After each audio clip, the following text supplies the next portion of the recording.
Pada pertemuan ke-15 ini, kita akan membahas pemasaran internasional dan strategi global, sebuah topik penting dalam mata kuliah pemasaran dan merek yang mengkaji dinamika pasar internasional, strategi penetrasi global, serta pembangunan merek lintas negara di era globalisasi. Pembahasan difokuskan pada bagaimana perusahaan memahami dinamika pasar internasional yang beragam, merancang strategi penetrasi dan ekspansi ke pasar global, serta membangun dan mengelola merek lintas negara secara konsisten, namun tetap adaptif.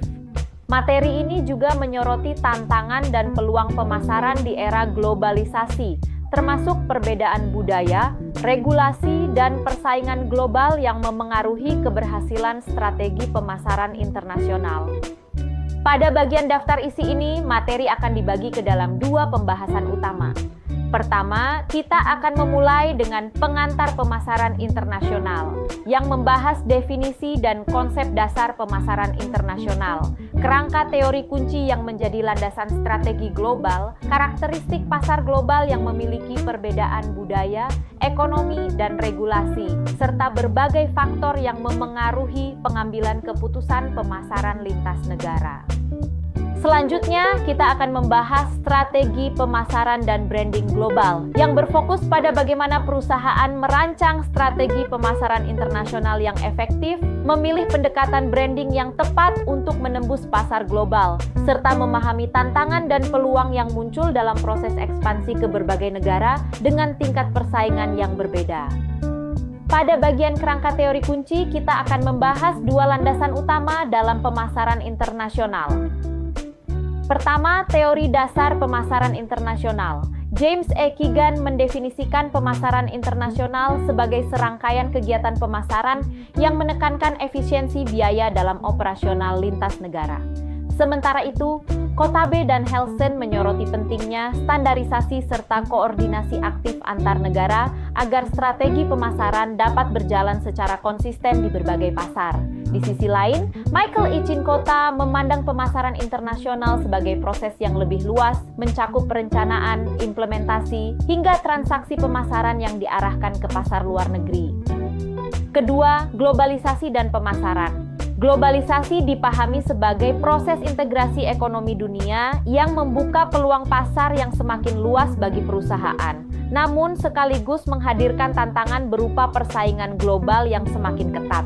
Kondisi ini menuntut perusahaan untuk menerapkan strategi pemasaran yang adaptif, terkoordinasi secara global, serta responsif terhadap perubahan dan dinamika pasar internasional. Pada slide kerangka teori kunci ini, kita membahas strategi global yang menjadi dasar dalam pengambilan keputusan pemasaran internasional. Strategi ini berperan penting dalam menentukan apakah sebuah merek dan produk akan diseragamkan atau disesuaikan di tiap negara, dengan tujuan menciptakan keseimbangan antara efisiensi global dan relevansi lokal. Terdapat tiga pendekatan utama dalam strategi global. Pendekatan pertama adalah standarisasi global, di mana produk dan strategi pemasaran dibuat sama di semua pasar. Pendekatan ini memiliki kelebihan berupa efisiensi biaya yang tinggi dan konsistensi merek secara global. Namun kekurangannya adalah kurang responsif terhadap kebutuhan dan preferensi pasar lokal.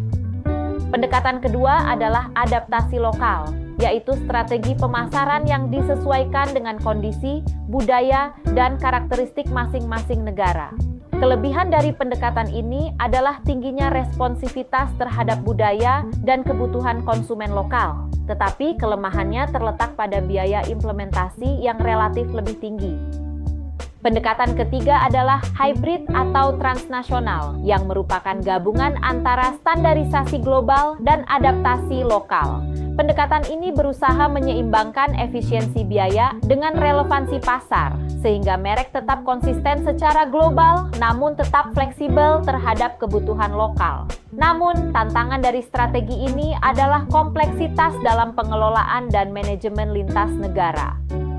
Pada slide ini, kita melihat gambaran realitas ekonomi Indonesia melalui data ekspor periode 2023-2024 sebagai konteks dalam pemasaran internasional.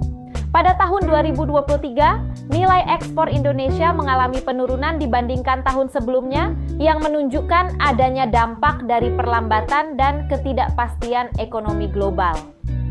Namun, pada tahun 2024, kinerja ekspor Indonesia mulai menunjukkan perbaikan dengan pertumbuhan positif. Hal ini mencerminkan resiliensi ekonomi Indonesia serta meningkatnya daya saing produk Indonesia di pasar internasional. Selain itu, peningkatan ekspor bulanan pada September 2024 juga menunjukkan adanya momentum positif yang berkelanjutan. Secara keseluruhan, kondisi ini menjadi peluang bagi perusahaan Indonesia untuk menyusun strategi pemasaran internasional dan branding global yang lebih adaptif dan kompetitif dalam menghadapi dinamika pasar global.